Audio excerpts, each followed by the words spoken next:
Hello और welcome. आज हम बात करने वाले हैं उस एक सीक्रेट सॉस के बारे में जिसका इस्तेमाल दुनिया की टॉप कंपनियां बेहतरीन प्रोडक्ट्स बनाने के लिए करती हैं।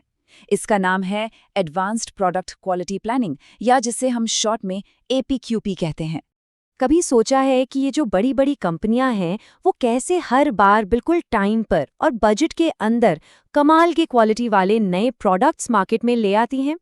क्या ये कोई जादू है? नहीं, बिल्कुल नहीं। इसके पीछे एक बहुत ही सोची समझी एक स्ट्रक्चर्ड प्रक्रिया होती है और आज हम उसी प्रक्रिया के राज खोलने वाले हैं। तो आज के सफर में हम क्या क्या देखने वाले हैं? सबसे पहले हम समझेंगे कि एक शानदार प्रोडक्ट का असली राज क्या है। फिर एपीक्यूपी को थोड़ा करीब से जानेंगे, इसके 5 जरूरी चरणों को देखेंगे, कुछ खास टूल्स पर नजर डालेंगे और आखिर में समझेंगे कि ये सब मिलके कैसे काम करता है। तो चलिए शुरू करते हैं। सबसे पहले ये समझना जरूरी है कि भाई हमें एपीक्यूपी की जरूरत ही क्यों है। आखिर ये इतना जरूरी क्यों माना जाता है? देखिए, बात सीधी सी है। एपीक्यूपी अपनाने के फायदे बिल्कुल साफ हैं। प्रोडक्ट की क्वालिटी तो बेहतर होती ही है, लेकिन साथ ही डेवलपमेंट के दौरान जो रिस्क होते हैं वो भी काफ़ी कम हो जाते हैं। नतीजा, प्रोडक्ट टाइम पर लॉन्च होता है और जब गलतियां शुरू में ही पकड़ ली जाती हैं तो बाद में उन्हें ठीक करने का फालतू खर्चा भी बचता है। और इन सब का आखिर में नतीजा क्या होता है? एक खुश और संतुष्ट ग्राहक। अब ये तो समझ आ गया कि ये जरूरी क्यों है, पर सवाल ये है कि आखिर एपीक्यूपी है क्या चीज? आप इसे कामयाबी का एक ब्लूप्रिंट भी कह सकते हैं। सिंपल शब्दों में कहें तो एपीक्यूपी एक बेहद सिस्टमैटिक प्रोसेस है। मतलब इसमें कुछ भी अंदाजे से नहीं होता, हर एक कदम पहले से तय होता है। और इसका बस एक ही मकसद है, ऐसे नए प्रोडक्ट्स बनाना जो कस्टमर की हर उम्मीद पर, हर जरूरत पर खरे उतरें। और यही बात एपीक्यूपी को सबसे खास बनाती है। इसका जो मेन फोकस है ना, वो है रोकथाम पर, सुधार पर नहीं। मतलब प्रॉब्लम होने के बाद उसे ठीक करने से कहीं बेहतर है कि प्रॉब्लम को होने ही ना दिया जाए। ये ठीक वैसा ही है जैसे आग लगने पर उसे बुझाने के बजाय ऐसी तैयारी करना कि आग कभी लगे ही नहीं। तो ये रोकथाम वाला सिस्टम असल में काम कैसे करता है? एपीक्यूपी को 5 मेन स्टेजेस में बांटा गया है। चलिए एक एक करके इस सफर के हर पड़ाव को समझते हैं। ये है वो 5 फेजेस जो एपीक्यूपी की रीढ़ की हड्डी है। प्लानिंग से लेकर डिजाइनिंग, प्रोडक्शन प्रोसेस बनाने, उसे टेस्ट करने और आखिर में लगातार सुधार करते रहने तक। चलिए अब हर एक को थोड़ा और डिटेल में देखते हैं। अब थ्योरी में तो ये सब ठीक लगता है, पर असल में कैसा दिखता है? इसे आसानी से समझने के लिए चलिए एक उदाहरण लेते हैं। मान लीजिए एक कार कंपनी एक बिल्कुल नया, ज्यादा माइलेज देने वाला इंजन बनाना चाहती है। हम इस इंजन के बनने की पूरी कहानी को एपीक्यूपी के इन 5 चरणों से गुजारेंगे। पहला फेज है प्लानिंग। यहाँ कंपनी मार्केट को समझती है। कस्टमर्स को नए इंजन से क्या चाहिए? ज्यादा माइलेज, ज्यादा पावर या फिर कम शोर? इन सभी बातों को सुनकर एक डिटेल्ड प्रोजेक्ट प्लान और क्वालिटी के लक्ष्य तय किए जाते हैं। जैसे ये तय होता है कि इंजन को कम से कम 25 किलोमीटर प्रति लीटर का माइलेज तो देना ही होगा। प्लान तैयार है तो अब इंजीनियर्स उस इंजन का असली डिजाइन बनाते हैं। कंप्यूटर पर 3D मॉडल्स बनते हैं, फिर उसके प्रोटोटाइप मतलब शुरुआती सैंपल्स तैयार किए जाते हैं।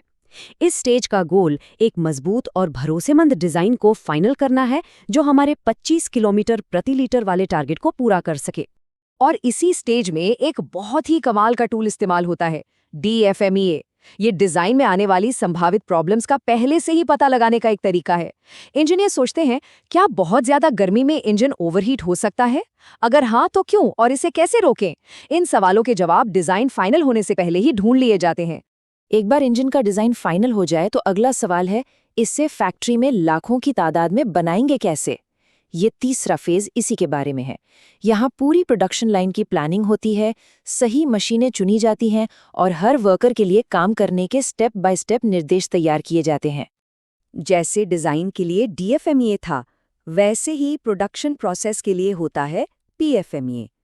ये पहचानने में मदद करता है कि असेंबली लाइन पर क्या-क्या गड़बड़ हो सकती है। जैसे क्या कोई रोबोट किसी बोल्ट को ज्यादा टाइट कर सकता है? क्या कोई पार्ट उल्टा लग सकता है? इन सभी रिस्क को पहले ही पहचानकर खत्म कर दिया जाता है। ठीक है, तो अब डिजाइन भी रेडी है और उसे बनाने का तरीका भी। चौथे फेज में हम दोनों को असल में टेस्ट करते हैं। एक छोटा पायलट प्रोडक्शन रन किया जाता है, मतलब कुछ इंजन बनाकर देखे जाते हैं। इन इंजनों की बहुत सख्त टेस्टिंग होती है ताकि ये पक्का हो सके कि वे सभी क्वालिटी स्टैंडर्ड्स और माइलेज के टारगेट को पूरा कर रहे हैं। इस फेज का सबसे ज़रूरी आउटपुट है PPAP। ये बस कुछ कागज़ नहीं है, बल्कि एक तरह का सबूत है जो कंपनी अपने कस्टमर को देती है कि बनाया गया इंजन और उसे बनाने का प्रोसेस दोनों ही तय की गई हर ज़रूरत को पूरा करते हैं। PPAP अप्रूव होने के बाद ही बड़े पैमाने पर प्रोडक्शन शुरू होता है। और कहानी यहीं ख़त्म नहीं होती। पांचवां और आखिरी फेज तब शुरू होता है जब प्रोडक्ट मार्केट में आ जाता है। और ये कभी ख़त्म नहीं होता। कंपनी प्रोडक्शन के डेटा और कस्टमर्स से मिलने वाले फीडबैक पर लगातार नज़र रखती है। अगर कोई भी प्रॉब्लम आती है तो उसे फौरन हल किया जाता है और भविष्य के लिए प्रोसेस में सुधार किया जाता है। ये लगातार बेहतर होने का एक चक्र है। तो हमने पूरी प्रोसेस तो देख ली। अब फटाफट उन ज़रूरी औजारों पर भी नज़र डाल लेते हैं जो इस पूरे सफ़र को कामयाब बनाते हैं। ये है APQP की टूल किट। FMEA और PPAP के बारे में तो हमने बात कर ही ली है। इनके अलावा कंट्रोल प्लान ये पक्का करता है कि प्रोडक्शन का हर स्टेप क्वालिटी के दायरे में रहे, और SPC जैसे टूल आंकड़ों का इस्तेमाल करके प्रोसेस को लगातार मॉनिटर करते हैं ताकि कोई गड़बड़ी ना हो। ये सब मिलकर प्रोसेस को मजबूत और भरोसेमंद बनाते हैं। तो आखिर में ये सब हमें कहाँ ले जाता है? क्या ये सिर्फ एक मैन्युफैक्चरिंग प्रोसेस है? नहीं, ये उससे कहीं ज़्यादा है। इसे ऐसे समझिए, APQP सिर्फ कुछ डॉक्यूमेंट्स या फेजेस नहीं हैं।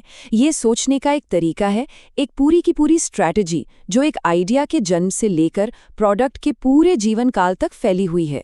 इसे सही से लागू करने से न सिर्फ प्रोडक्ट बेहतर होता है, बल्कि कंपनी की इज्जत और कस्टमर का भरोसा भी बढ़ता है।